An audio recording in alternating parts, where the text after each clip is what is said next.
Hamas کی جانب سے اسرائیل پر حملے کے نتیجے میں اسرائیل کو فلسطین، لبنان اور شام پر جوابی حملوں کا لائسنس مل گیا، جس کے نتیجے میں آج یہ ممالک تباہی کا شکار ہو چکے ہیں، جبکہ شام میں تو صدر بشار الاسد کی حکومت کا ہی خاتمہ ہو گیا۔ حماس نے اپنا تو نقصان کیا ہی ہے، لیکن اپنے اتحادیوں کا بھی حشر کر دیا ہے۔ ایسے میں سوال یہ ہے کہ اسرائیل پر حملہ کر کے اور اس کے شہریوں کو یرغمال بنا کر یہ حاصل کرنا کیا چاہتے تھے؟ سینئر صحافی اور تجزیہ کار ایاز امیر اپنے تازہ سیاسی تجزیے میں ان خیالات کا اظہار کرتے ہوئے کہتے ہیں کہ حماس والوں کا خیال تھا کہ ان کے اسرائیل پر حملے کی وجہ سے فلسطین کا مسئلہ دنیا کی توجہ کا مرکز بن جائے گا اور اسرائیل بین الاقوامی دباؤ کے نیچے آ جائے گا، لیکن حقیقت یہ ہے کہ عالمی رائے کی فکر نہ اسرائیل کو پہلے تھی نہ اب ہے۔ اسرائیل کو فکر صرف امریکہ کی ہے اور امریکہ اس کے ساتھ ڈٹ کر کھڑا ہے۔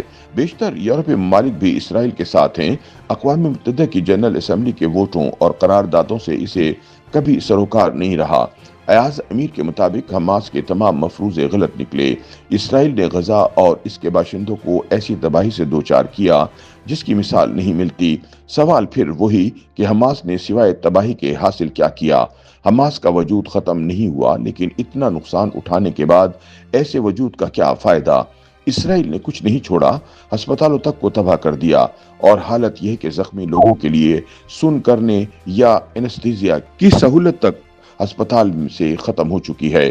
اسرائیلی بربریت کے بارے میں چلاتے رہنے سے تو اسرائیل کو کوئی فرق نہیں پڑتا۔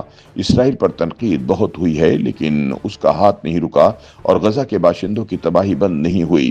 ایاز امیر کہتے ہیں کہ اسرائیل کی پہنچ کو تو دیکھیں۔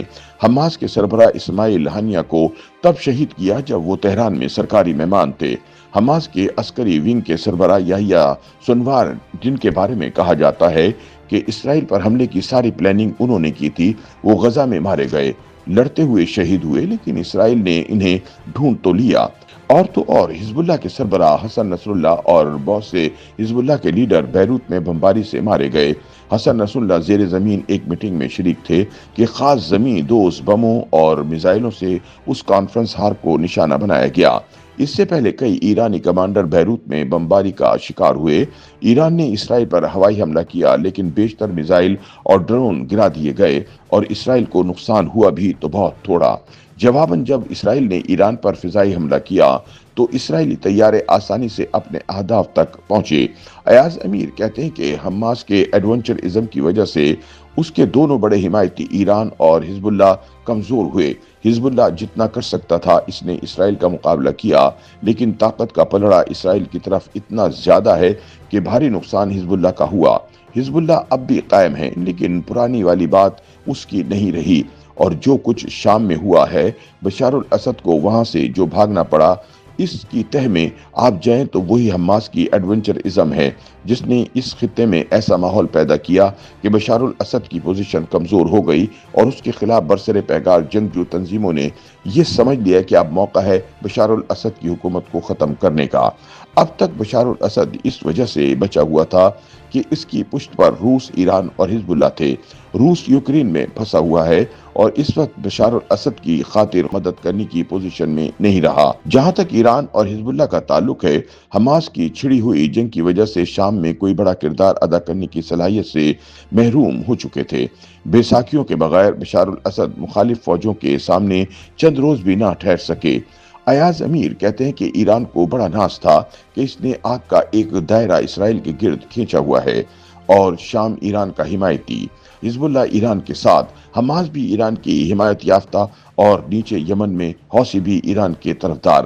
غزہ کی تباہی کے نتیجے میں یہ آگ کا دائرہ ختم ہو چکا ہے۔ حماس چلی تھی مسئلہ فلسطین کو اجاگر کرنے کے لیے، لیکن حماس کے اٹھائے گئے اقدامات کی وجہ سے مسئلہ فلسطین اتنا پیچھے چلا گیا ہے کہ اسے اب سنجیدگی سے کوئی نہیں لے گا۔ ویسے بھی مسلم ممالک کیا کرتے تھے؟ زیادہ تر فلسطین کے حق میں قراردادیں پاس ہوتی تھیں، اب بھی ہوں گی، لیکن پہلے بھی انہیں کوئی سنجیدگی سے نہیں لیتا تھا، اور اب تو اس خطے کے حالات ہی بدل چکے ہیں۔ زیادہ عرب ممالک نے اسرائیل کو باقاعدہ تسلیم کر لیا ہے اور اس سے سفارتی تعلقات قائم ہیں۔ سعودی عرب بھی اسرائیل کو تسلیم کرنے کے قریب پہنچ چکا ہے۔ ٹرمپ کی صدارت میں